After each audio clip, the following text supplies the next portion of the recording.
이번에는 이제 155쪽에 동그라미 중간에 보면 5번이죠. 5번. 보면 이제 경건한 한 세 사람의 영적인 구성 요소. 아까도 말씀드렸지만은 이 표현은 성령께서 제게 깨달음을 주신 표현이라고 그랬죠. 이거는 이제 어떤 뭐 조시나 다른 책에 나와 있지도 않고, 또 그렇다고 그래서 제가 쓴 이 표현에 대해서 조시나 책에도 없는데 그렇게 하면 되겠나, 뭐 이런 생각은 가능하겠지만은, 그러나 이런 것들은 이제 아까도 말씀드린 것처럼 한 사람 예수 그리스도, 그다음에 우리가 세 사람, 이거를 이제 서로 믿음으로 그리스도와 구원받은 성도들과는 이제 연합관계가 되었다고 그랬죠. 그렇습니다. 이거 잃어버리기가 쉽단 말이에요. 우리가 믿으면 구원받는다, 이거 하나만 딸랑 생각을 해요. 구원받게 되면 구원 용어가 많거든요. 칭의부터 해서 중생과 성화라든지 이런 게 있잖아요. 그러면 이런 칭의, 중생, 성화 이런 것들이 그러면 어떻게 해서 내 것이 되느냐, 이것을 설명하라면은 그거는 바로 그리스도와 함께 지금 믿음으로 구원받아 예수님과 함께 연합관계에 있으니까, 예수님이 다 우리에게 의로움과 거룩함과 중생의 시스템이 다 되어주신 분이거든요. 그거를 이제 우리 성령 안에서 예수님의 것이 다 내 것이 되게끔 그렇게 역사하셔서 칭의, 죄사함 받아서 의롭다함을 받은 우리가 됐죠. 그래서 본격적으로 신분이 변화가 된 겁니다. 마귀의 자녀에서 하나님의 자녀. 그래서 다른 말로 말하면 하나님과의 그런 자녀 관계 속에 지금 들어가 있다라는 거죠. 또 중생, 제너레이션, 새로 다시 태어났다. 그래서 이제 영적인 그런 변화부터 해서 도덕적인 변화까지도 담겨 있다고 했지 않습니까? 어떻게 해서 그것이 내 것이 되겠습니까? 또 거룩함 같은 경우도 예수님이 요한복음 17장 그 17절부터 또 19절까지 보면 아버지, 저들을 거룩하게 해주세요. 제가 그래서 거룩해졌나이다. 그럼 우리가 어떻게 해서 거룩해질 수 있겠어요? 우리에게 예수님이 거룩함이 되셨으니까 믿음으로 예수님 안에 있는 그 거룩함이 우리 것이 되게끔 이렇게 해주셨잖아요. 그래서 이런 관계, 예수님을 믿는다는 게 무엇이고, 믿음의 그런 그 효력이 무엇이고, 이런 거에 대해서는 우리가 이제 다음 바로 이제 구원론 파트로 이제 넘어가게 되는데, 이런 부분에서 충분히 이렇게 할 수 있으면 해야 됩니다. 이게 우리가 충분하게 이제 하지 못하고 이렇게 일을 끝나는 이런 경우가 참 많다 보니까 참으로 이렇게 강의하면서 아쉬움이 너무 많아요. 그래요. 별도로 제가 이제 구원론 특강도 열고 이렇게 합니다만, 그래도 해야 될 말이 너무너무 많아서 참으로 시간상 아쉬움이 참 많은데요.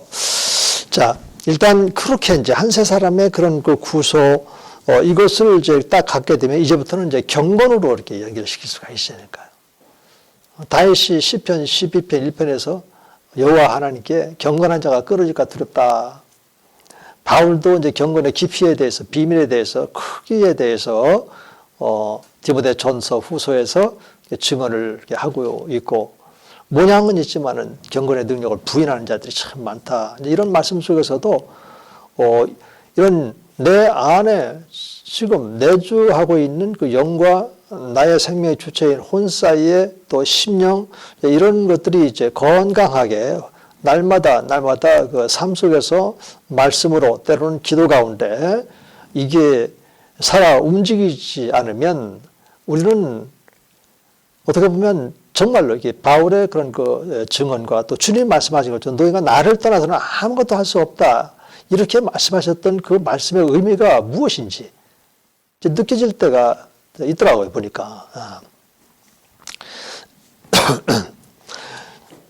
그래서 이제 그분과의 그 관계 속에 머물러 있으면 참으로 또 행복하다, 참으로 좋다, 또 기쁨이 있다, 이런 것을 이제 느낄 수가 있고, 또 그런 것들이 이제 축적이 되어지면 이것을 함께 또 나눌 수도 있고, 그래서 일반 성도님들이 이런 부분에 대해서 잘 깎여지고 다듬어져서 말씀을 묵상을 하고 그 말씀 묵상을 통해서 하나님께서 주신 깨달음이라든지 또 문제 해결책이라든지 또 때로는 이제 찔림을 받았다라든지 그렇게 해서 얻게 되어진 어떤 그 결과를 가지고 또 다른 사람들과 함께 나눌 수 있게 된다면 그것은 마치 영적인 부패와도 같이 그 풍성한 그런 말씀의 꼴을 배가로 해서 먹으면서 교제를 통해서 또 즐길 수 있고 그 속에서 또 문제의 발견도 또 깨달음도 그래서 기쁨이 또 충만할 수도 있고 이런 일들이 이제 이어져서 이렇게 재생산될 수 있지 않겠느냐. 그런 내용들을 제가 이렇게 담아서 경건의 근원 아까 말씀드린 것처럼 오직 한 사람 예수 그리스도에게서부터 이렇게 흘러오고 있다. 그다음에 경건의 그런 목적은 뭐냐? 그리스도의 장사한 분량에까지 자라가는 겁니다. 그래서 에베소 4장에도 있죠. 우리 교사와 목사가 마땅히 해야 될 일은 이제 하나님의 아들 믿는 일과 아는 일에 힘써 하나가 되게 하고 그리스도의 장사한 분량에까지 자라가요. 그렇게 해서 이제 온전케 하고 봉사의 일을 하게 하고 주님의 몸된 교회를 세우게끔 하고 그러기 위해서 이제 장사 분야에까지 자라게 하고 사랑 안에서 그리스도의 그런 그 몸이 이렇게 세워져 가게끔 이것이 이제 우리의 그런 목회 사역의 어떤 기본적인 사역이니까 이런 것들을 그냥 이렇게 말하기보다도 영혼, 몸 이런 관계 속에서 또 심령과의 관계 또 육체라고 하는 이런 관계를 통해서 설명하게 되면 더 도움이 되지 않겠는가. 이런 생각을 가져봤고요. 그리고 이제 밑으로 보면 경건의 원동력인 성령 하나님. 이거는 너무너무 소중한 부분입니다. 우리 성령 하나님이 아니고서는 이거 할 수 없어요. 성령님의 인도함을 받지 않으면 아무리 이 성경 말씀을 내가 많이 읽으면 뭐 이 지식으로 다 올 것 같다? 안 그래요. 보니까. 저도 그렇게 한번 해봤는데 그래서 제가 이제 신학교 초기에 읽었던 성경책을 버리지 않고 그냥 너덜너덜 하지만은 보관하고 있는 이유가 그때 읽었던 이제 성경책을 보면은 맨 도덕적인 것에 많이 밑줄을 가 있어요. 그 설교하려고 그렇게 했던 부분들이거든요. 도덕적 이렇게 하라 또 저렇게 하지 말라 이런 말씀들만 주로 이렇게 많이 돼 있어요. 근데 지금은 그런 이제 말씀 배후에 하나님께서 살짝 이렇게 숨겨놓은 그분이 숨겨놓은 비밀이 있거든요. 그 비밀은 결정적으로 이제 예수 그리스도지만 그 예수 그리스도를 통해서 아버지의 그 마음을 알게끔 성경 속에 아버지의 마음을 이게 담아놨거든요. 그때는 이제 전혀 뭐 그런 수준도 되지도 않고 하니까 내 눈으로 성경 보다 보니까 이제 그랬었거든요. 근데 이제는 이제 말씀을 통해서 이제 아버지의 마음도 좀 헤아릴 줄도 알고 또 예수님의 그 심장이 있는데 도대체 그게 무엇으로 인해서 심장이 뛰고 있는지 이런 것들도 조금 이제 알게 해주셔서 한편으로 참 감사하고 아직도 많이 부족한데 하면서 더 알기를 원합니다. 그때 이제 내게 깨달음 주신 분이 바로 성령 하나님이세요. 성령이 아니고서는 나의 그런 그 이성적인 사고방식 이것은 평생 어떻게 처리할 수가 없잖아요. 그래서 성령의 인도하심을 따라 성령으로 행하는 이 패턴에 대해서 저는 제 개인적으로는 그래서 net life라고 net never 그래서 결코 이제 성령을 이제 소멸하지 말라. extinguish, never n자 extinguish 그다음에 이제 더 그다음에 spirit 이렇게 해서 NETS 그래서 net 그다음에 life 이렇게 나름대로 해서 성령을 소멸하지 않는 삶. 그래서 반대로 말하면 날마다 성령의 인도하심을 따라 사는 삶. 이렇게 이제 연결이 되어지거든요. 그렇게 해서 내 생각을 바꾸고 또 주어를 바꾸고 또 하나님 나라 다스림을 항상 받으면서 살아가는 기본적인 삶으로서 우리 성도들에게 새신자 훈련용으로 좀 만들어 보기도 그렇게 했는데요. 이제 그런 것들이 이제 나오게 되는 것은 이제 제가 말씀드린 이런 구조 속에서 이제 눈에 보이는 거죠. 이제 삼위일체 한 분 하나님께서 어떻게 말씀 속에 숨겨놓은 비밀을 드러나게 하고 보니까는 삼위일체 한 분 하나님 안으로 모든 성도들이 다 들어오게끔, 그래서 삼위일체 한 분 하나님만으로 만족하고 삼위일체 한 분 하나님의 그런 그 다스림 속에서 오직 성령 하나님께서 이끄시는 자리인 말씀을 통해서 예수님을 만나고, 그 예수님은 그냥 예수가 아니라 나의 죄, 나의 모든 것을 지고 질고를 지고 하셨으니까요. 고통당하시고 피 흘려 죽을 삶 안에 부활하신 그 예수님을 항상 이 말씀을 통해서 만나게 하심으로써 그 아들 안에서 일하시고, 그 아들을 보내신 아버지의 그 마음, 아버지의 존재, 성품, 끝, 뜻 이런 것들을 알아가게끔 하시는, 간단해요. 성경을 보니까 삼위일체 한 분 하나님 안에 있느냐 없느냐 이 문제더라고요. 보니까 그건 창세 전부터 이제 그렇게 되어 있는 것을 이제 보게 되어 있고요. 그래서 이런 것이 담아서 이제는 성도님들에게는 이제 가르쳐 줘야 되니까, 그렇게 가르칠 수 있는 어떤 토대 마련은 이제 당연히 이제 제가 이제 교수니까 이제 후학도들을 위해서 그런 것들은 이제 마련해 놔야 되죠. 그 일 안에서 이제 나온 구조입니다.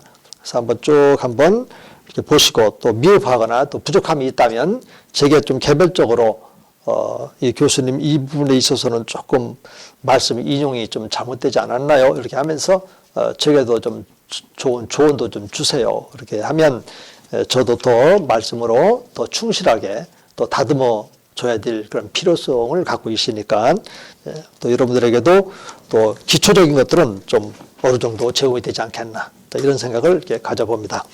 그리고 이제 156쪽으로 이렇게 가보면, 그래서 이제 하나님의 그런 건 다스림 문제가 나와 있죠. 맨 위에 반대앞에 6번에 보면 이제 하나님의 통치를 다스림이라고도 하고, 결정적인 그런 신약적인 개념은 이제 하나님 나라입니다. 이제 Kingdom of God. 그래서 하나님의 나라는 바로 영역이라고 그랬죠. 지역이 아니라 하나님의 다스림 영역 안에, 하나님의 다스림을 받지 않고 내 멋대로 했던 과거의 그런 삶이 이제는 하나님 안으로 들어와서 부자 관계가 이렇게 성립이 됐고, 이제는 하나님의 그런 다스림, 통치를 받으면서 살아갈 수밖에 없는 그리스도인으로 삼아주신 이 사실, 이게 바로 이제 하나님의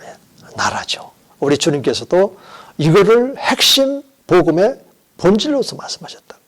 오늘 우리들의 시점에서 적어도 사도행전으로 이렇게 넘어가서 이제 복음서를 지나서 사도행전으로 넘어가 보면 이 복음이 단순히 하나님 나라만이 아니라 하나님 나라가 기초인데, 이 하나님의 나라는 그럼 어떻게 들어가는가? 우리 주 예수 그리스도를 믿음으로만 가능하죠. 복음서에서는 이제 예수님께서 예를 들어서 주로 이제 복음서에서는 회개할 하나님 나라가 가까이 왔다 이렇게는 이제 말씀하셨지만은, 그 하나님 나라가 그럼 어떻게 들어가느냐? 이것은 이제 요한복음에서 1장 12절에서 영접하는 자 곧 이르는 자는 하나님의 자녀가 되는 곳에 가 있다. 혈육이 아니다. 여기 계시는 하나님께서 하나님께로부터 난 자다. 요한복음은 하나님께로부터 난 자 사상이 아주 강합니다. 요한복음에도 있고, 요한 1서로 가면은 요한 1서 2장이라든지 그 다음에 4장, 5장 이런 데 보면 하나님께로부터 난 자 이런 말이 참 많이 나와요. 그리고 이제 바로 또 이제 그 요한복음 3장 3, 5절에 있지 않습니까? 성령으로 거듭나면 하나님 나라를 이렇게 볼 수 있다. 또 물과 성령으로 거듭나면 하나님 나라에 들어가느니라. 이런 말씀들은 이제 아까 읽었던 요한복음 그 1장 12절을 하고 같이 연결되는 문제죠. 그래서 이제 성령으로 난 자, 바로 이제 또 요한복음 3장 8절. 아까 13절에는 하나님으로부터 난 자, 이렇게 또 성령으로 난 자. 이런 방식으로 이제 성령께서는 이제 사도 요한을 통해서 하나님 나라에 이제는 들어가 있다라고 하는 부분을 이제 보여주는 겁니다. 마태나 마가, 누가복음 같은 경우는 이제 누가 같은 경우는 한 번 또 나오죠. 누가복음 그 17장 그 20절, 21절에 보면 하나님 나라가 어디 있느냐?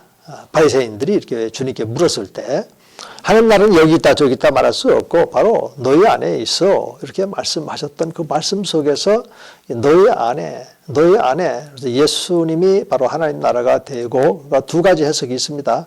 그리고 그 예수님을 믿으면 영접되는 거니까 우리 마음 안에 지금 내주하시게 되죠. 그러니까 우리 마음이 지금 이제 하나님 나라가 지금 마음 안에 있고 이 마음 안에서 지금 하나님이 우리를 다스리는 겁니다. 우리 마음을 통치하시는 거예요. 이거는 이미 이제 그 에스겔서에 확실하게 이제 예언으로 주어졌거든요. 3번 나와요, 3번. 에스겔서 11장 19, 20절하고 그 다음에 36장 그 26절에서 28절에 나오고 또 37장도 거기는 이제 에스겔 골짜기에서 마른 뼈들이 막 살아나고 하는 거 있지 않습니까?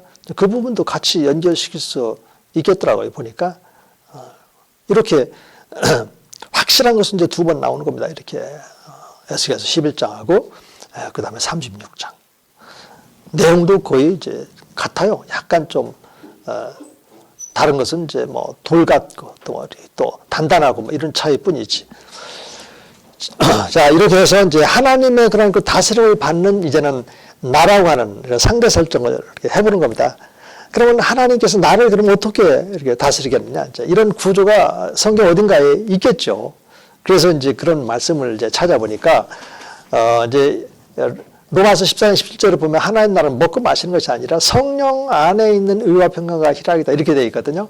그러니까 성령 안에 있는 우리에게는 성령께서는 다른 사역을 하시는 게 아니에요. 말씀을 통해서 항상 예수님에게로 이끌어 가시는 분이 바로 성령 하나님이에요. 자, 이런 부분에 있어서도 사실 이제 저는 이제 그냥 말씀을 통해서 이제 깨달아 알고 있고 또 그런 요한복음을 통해서 또 다른 보혜사 보내시면 성령 그가 진리 가운데로 이끄시고 또 이런 말씀도 있고 해서 요한복음에서 말하는 이제 또 진리는 1차적으로 이제 예수 그리스도거든요. 또 성경에 보면 이제 진리에 있을 때는 또 말씀도 진리다. 또 요한 1서로 가보면 또 성령도 진리다. 이제 이런 말씀이 있는데 요한복음에서는 태초에 말씀이 있었다. 진리의 말씀, 또 예수님이 진리, 내가 길이요 진리 뭐 이런 말씀도 있고 하니까요. 우리 성령 하나님께서는 항상 그렇게 진리 가운데 이끄세요. 우리 예수님에게로 이렇게 이끄시거든요. 이렇게. 그래서 이런 점에서 저 자신도 말씀을 통해서 깨달았지만 나랑 함께 같이 이런 깨달음이 있는 이제 신학자들이 있다면 이제 찾는 거죠. 이제 그걸 뭐 책 속에서 찾아갈 일은 없죠. 어쩌다가 이렇게 보면은 그런 분이 있어요. 엊그저께도 이제 그 홀턴이라고 있어요. 미국의 그 장로교단 목사님인데 성령의 재발견이라고 하는 그 책을 써서 이제 번역이 돼서 나왔더라고요. 그 책을 이제 사가지고 집에 와서 좀 잠깐 이렇게 보는데 지금 말씀드린 그 부분 나오는 거예요. 우리 성령 하나님께서는 우리를 다른 곳으로 이끄시러 가시는 분이 아니다. 항상 성령께서는 우리를 예수님에게로 인도를 하신다. 이제 그런 말씀을 이제 그도 이렇게 사용하고 있더라고요. 그래서 이제 보니까 이게 이제 성경을 성실하게 가지고 이제 신학을 하는 사람들에게 있어서는 이제 말씀 안으로 들어가는 거니까 말씀 안에서 이렇게 공통적으로 서로 이런 거를 구조화해서 또 가르치는 이제 그분도 이제 교수고 하니까 또 일치하는 이런 부분들이 참 많이 있구나. 그래서 개인적으로는 또 힘이 되고 또 이런 말씀을 또 여러분들에게 드릴 때에도 확신도 있고 자신감도 있고 이렇게. 네, 그래서 저는 이제 이렇게 이제 하나님 그 통치 안에 나 그리고 우리 서로 이제 교인들이 되겠죠. 그리고 이제 교회 전체가 다 하나님의 그런 거 다스림 안에 있을 때, 그 다음에 이제 이 세상 나라를 그리스도의 나라가 되게끔 해야 되겠다. 이런 말씀은 이제 요한계시록 11장 15절에 이렇게 나와 있는 것처럼,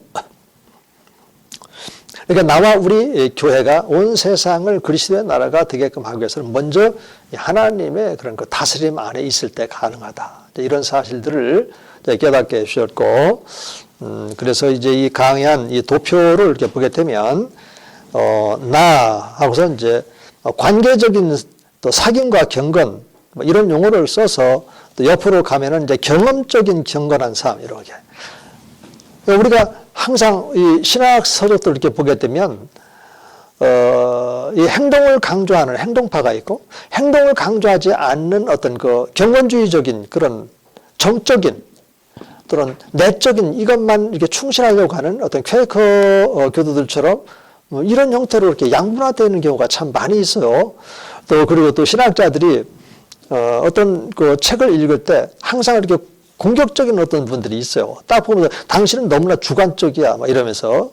근데 항상 이것이 주관과 객관은 함께 또 구원받은 성도 개인과 교회는 함께 이렇게 지체로 연결되어 있는 거 아니겠습니까? 그런 것처럼 이 경건의 구조도 보면은 항상 먼저 주님과의 사귐, 깨달음, 깨달았으니까 행동을 하고 이렇게 깨달았는데도 행동을 옮기지 않는다. 이게 이제 바로 이제 문제가 되어 있는 거니까요. 그래서 우리들의 그런 그 메시지나 또 가르침은 항상 내적 체험, 외적 체험, 내적이고 외적인 체험. 항상 이렇게 우선순위는 내적이죠. 그다음에 외적인 것은 이제 그 결과, 또 열매. 또 예수님도 너희가 가지야. 나는 내가 가지고 너희는 아니 내가 포도나무 너희는 참 가지야. 죄송합니다. 계속 실수를 해서 나는 포도나무야. 너희는 가지고 붙어 있으면 열매를 절로 맺는다. 안 붙어 있으면 열매도 없는 거죠. 그런 것처럼 내적인 그런 주님과의 그런 깊은 사귐이라든지 이런 내적인 체험이 있으면 이제 외적으로 이제 열매가 있고 또 그런 심령이 이제 가난해지니까 뭔가가 이렇게 흘러서 이제 관계 속으로 이렇게 흘러 나가지 않겠습니까? 성령께서 부어주신 그 사랑이니까 또 흘러 나가게끔 되어 있고 그래서 그런 방식으로 제가 이렇게 강의 안이 꾸며진 겁니다. 자, 영혼이 잘 되면 이제 범사가 잘 되죠. 포도나무에 붙어 있으면 열매를 절로 맺어요. 그런데 열매를 왜 안 맺냐, 자꾸 이렇게 하면 되면 안 되죠. 열매를 못 맺고 있다. 신앙생활 지금 수년간 하고 있는데 성도 가운데 항상 앉아있기만 한다. 지금 주님과의 관계가 좀 문제가 있구나. 그러면 주님과 관계 회복을 위해서 우리가 그분을 양육을 그렇게 하고 또 조금씩 주님과 관계 맺는 삶에 대해서 우리가 가르쳐 주면 되지 않겠습니까? 그러면 어디다 보면은 달라져 있는 그런 모습을 이렇게 볼 수 있는 거고. 그 다음에 또 이제 성경 너희는 먼저 그의 나라와 의를 구하라. 그럼 이에서 묻어서 도와해 주리라. 일반적으로 성도들은 이에서 묻어서 도와해 준다고 그랬다. 이 말씀만 딱 붙잡고 있어요. 그의 나라와 의를 구하지도 않고. 그러니까 하나님의 그런 그 다스림, 의. 그래서 우리 마음 안에 불의가 사라지고 항상 공의가 자리 잡고 이래 됐을 때 거기에 따른 이제 범사가 잘 되는. 그리고 또 내 안에 또 내 말이 거하면 이렇게 돼 있거든요. 그래서 저는 이제 경건을 얘기할 때 항상 마르다의 경건과 마리아의 경건 둘을 꼭 그렇게 비교를 해요. 마르다의 가정 가운데 주님이 방문을 하셨을 때, 마리아는 이제 주님 발 앞에 앉아서 주님과 대화하는데 열심을 냈죠. 근데 마르다는 주님이 오셨으니까 어찌됐든 손님이니까 음식을 좀 맛있게, 좀 풍성하게 대접하고 싶은 인간적인 그런 생각이 이제 당연히 있죠. 여기서 인간적이다 했을 때는 나쁜 의미가 아니고, 사람이니까, 당연히 이제 손님을 이렇게 풍성하게 접대하고 싶은 마음은 있고, 그러다 보니까 일이 분주해요. 그러니까 이제 문을 싹 열고, 그 마리아를 향해서 좀 책망을 하지 않습니까? 그때 주님께서 말씀하신 것은, 마르다에게 너의 동생이 좋은 일을 택했어. 이렇게 말씀을 하셨고, 우리 이제 이런 것 속에서 주님이 강조점을 어디에 두고 있나, 이런 걸 느끼게 되는 거죠. 항상, 주님과 함께 하면 이제 무엇이든지 우리가 원하는 것을 이제, 주실 수 있는 이 패턴 속에서, 그리고 또 함께 있게 하시고, 그 다음에 보내서 전도도 하게. 이것은 이제 마가복음 1장, 죄송합니다. 또, 오늘 말씀 인용해지가 자꾸 조금 이제 헷갈리는데, 마가복음 1장이 아니라 마가복음 3장이죠. 마가복음 3장 13절에 보면 예수님께서 제자들을 택해서 뽑으실 때 자기와 함께 있고 나가서 주님과 함께 전도도 하게 하려고 제자들을 선택해서 세웠다. 이런 말씀이 나옵니다. 다른 복음서에는 그런 말씀이 없어요. 마가복음에만 주님과 함께 있고, 자, 이런 부분, 이게 바로 경건의 구조 가운데서 주신 말씀이다라고 생각이 되어지는 거죠. 그리고 우리 예수님께서도 항상 무슨 일이 있을 때 기도하시고 나가서 사역을 하시지 않습니까? 이런 부분도 이제 누가복음 5장 15, 16절에 보면 많은 무리들이 예수님에게서 말씀도 듣고 또 질병도 고침받기를 원해서 나오는 그런 장면을 보고 주님이 한적한 곳으로 가서 잠시 기도하고 또 그들을 이제 따뜻하게 맞이하고 온갖 연약한 것들을 다 치료해 주시는 이런 모습 속에서도 항상 기도하고 우리들의 삶에 대한 마리아의 경건 이런 것들을 제가 담아봤습니다. 여러분들은 사역하시는 분들이기 때문에 더 많은 것들 사회들 더 얼마든지 여러분들의 그런 경험 속에서 경험을 하시니까 그런 것들을 이제 첨가해서 하게 되면 얼마나 좋겠나. 딱 1분만 더 하고 싶은 것은 그 이후에 그 삶 가운데서 영과 혼 밀접한 이런 관계. 그래서 아까 읽었던 요한 3서 영혼자들 그 다음에 이제 마음으로 이렇게 몸을 치료한다라고 이런 그 치유 사역자들도 있어요. 그래서 마음이 편안하면 몸도 이렇게 치료가 되어지는데 그리고 또 이제 맨 밑에 보면은 영과 혼, 육의 그런 1대 10의 법칙. 이런 어떤 자동차 회사에서 나오는 이제 법칙인데 자동차를 막 생산하면서 생산하면서 어떤 흠이 발견되면 비용이 1밖에 안 들어가요. 근데 이제 이 자동차가 완전히 이제 조립이 돼서 완성품이 됐을 때 그때서 이렇게 보면은 비용이 10곱절이나 더 들어가는 10. 그리고 이제 그때까지도 발견 못하고 이것이 공장에서 이제 팔려서 어떤 그 뭐라 하는지 제가 사업을 잘 해서 각 뭐 센터에 이제 그 진열을 해놓고 있잖아요. 그 소비자 손에 예 그렇군요. 이 소비자 손에 이게 넘어갔다. 그런데 소비자가 이거 문제가 있는데요. 그래서 신고가 들어왔다.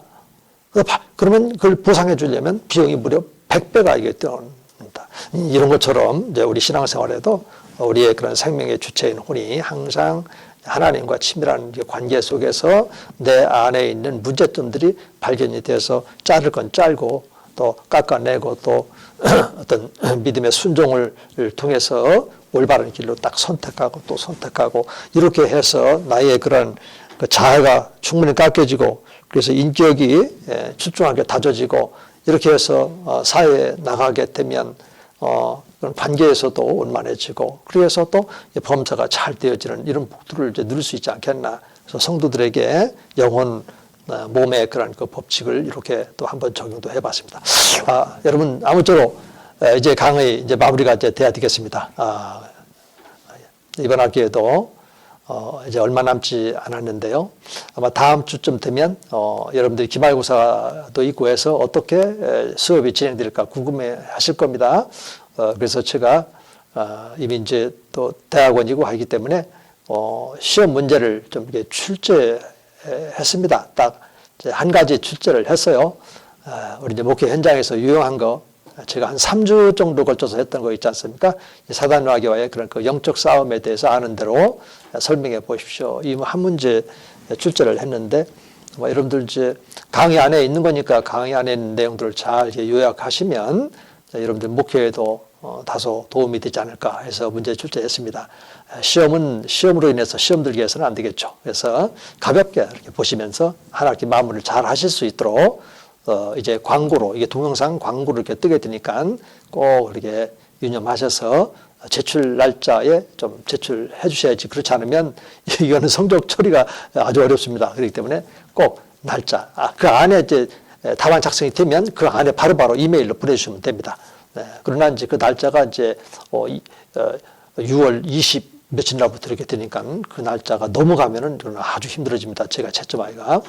자, 아무쪼록 고생하셨고요. 또 한 주간 또 은혜 가운데 건강 가운데 잘 계시다가 또 다음 주에 또 뵙도록 하겠습니다. 감사합니다.